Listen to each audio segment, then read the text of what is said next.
Each of the even numbers 2, 4, 6, and so on up to 50 is divided by 7, and the remainder is recorded, which histogram shows how many times each remainder, 0 through 6, occurs. You can pause here and solve the problem before seeing the solution.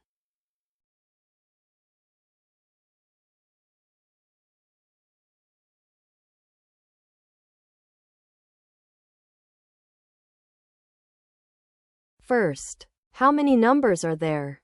The even numbers from 2 to 50 are 2, 4, 6, all the way up to 50.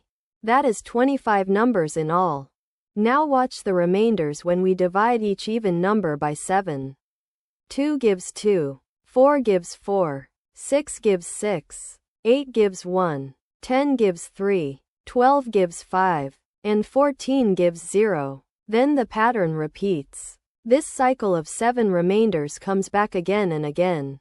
So how do 25 numbers split up? 25 is 3 full cycles, which is 21 numbers, with 4 left over.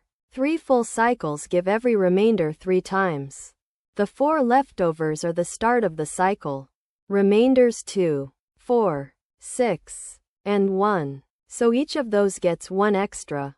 Counting them up, the remainders 0 through 6 occur 3, 4, 4, 3, 4, 3, and 4 times. Let's draw that as a histogram. Bars of heights 3, 4, 4, 3, 4, 3, 4 over the remainders 0 to 6. That is histogram A.